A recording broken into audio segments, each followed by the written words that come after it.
So here's what seems to be the problem. This is the electronic ignition distributor that we tried in the 70 Charger with all this MSD stuff hooked up. I currently have it hooked up on the bench just to test it. And the problem is that when you spin it really fast,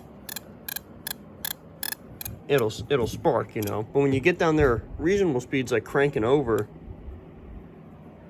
nothing. Like that's a pretty reasonable speed right there. So it only likes to hit when it's spinning fast, and my starter does not spin that motor fast enough. And when you switch over to a different distributor, this is a different electronic ignition distributor, probably off of a small block, and you spin it,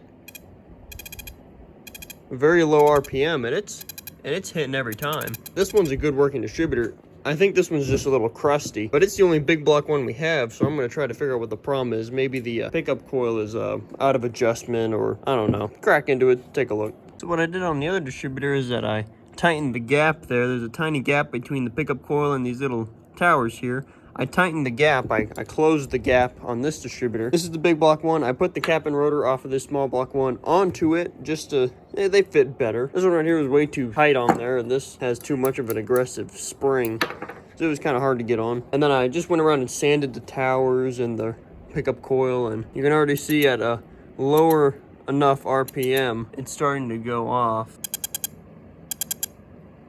Alright, so here I am at the car, the 70 Charger. Here is my MSD, little box here. This is how I hooked it up. Standard procedure, I guess. Take your big wire to the, big red wire to the battery. I could have taken this black wire here to the negative side of the battery, but I already had it running here, and the wire was too short, so I just kind of put it there. That is not good. Hey. Still something I need to figure out. Probably mounted like that with a strap or something, I don't know. I got this bundle of wires right here. It's going over to my coil, orange on the positive, black on the negative, like so. See right there? And I got my purple and my green wire.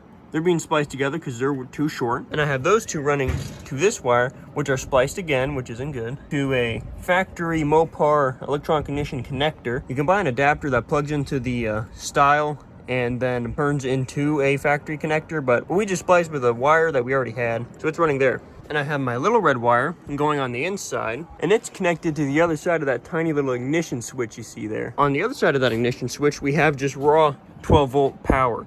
So power is going in one side, and when you flip the switch, it puts power onto the little red wire. When I go in here and flip this switch right here, see how that little red light came on? That's when you know it's working. And right here's my gray wire. The gray wire is tack output, which I have a tachometer that I hooked up to the negative side of the coil, but that I disconnected. So I'll hook it up to this. I'm not gonna do that yet though until I know this all works. So yeah, I think it's gonna work. A little bit of cleaning there, filing, got the gap a little smaller, detects it at a lower RPM. I think that was all the problem was, but we'll have to see here in a second. All right, let's see if this thing works. Flip on. Give some gas.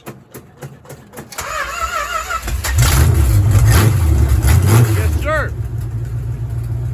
Little advanced.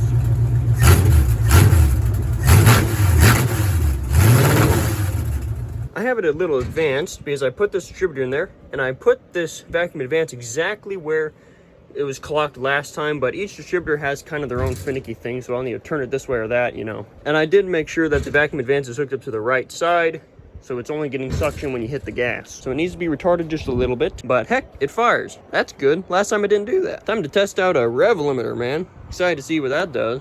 I currently have it set at 2,000 RPM. Okay. Okay.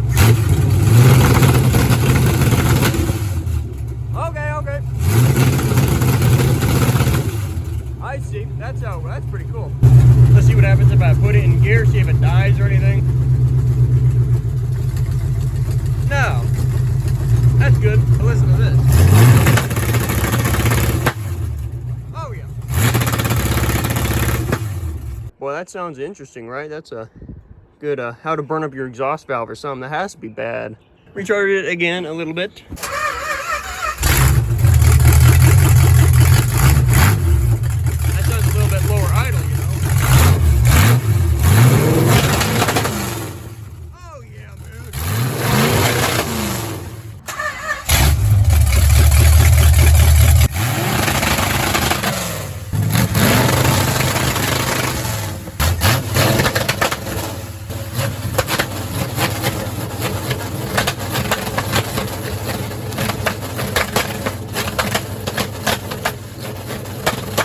Well, I guess I'd call that a success. Although I don't know what good it really does for me. It just shoots flames out of the pipes, which is pretty cool, but doesn't really serve that much of a purpose, but breaks stuff, I'm assuming. Turn the richness on the idle circuits way up, put it on the highest pump shot, and just and it did all sorts of cool popping stuff. That's pretty cool. MSD box, man, guys, the rev limiter built into it. I like that.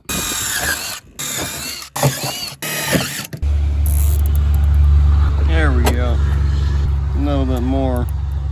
That'll keep her down. Add it onto this ground here with a little, splice it on with a little piece of wire, bring it over better to my ground, because it used to just be running across over here, touching the header, or almost touching the header, so I didn't like that. So I kind of routed it differently. Have a whole mess of wires here. All the wires are here to convert it back to points if I ever wanted to, so it doesn't have to be MSD forever. This is the way I have it mounted. That's pretty tight. Just little nylon straps, you know. Yep, all installed. Worked out pretty good. Got on that rev limiter pretty good. It all works the way it should. That concludes the video. If you like this video and you want to see more classic Mopars, feel free to like and subscribe.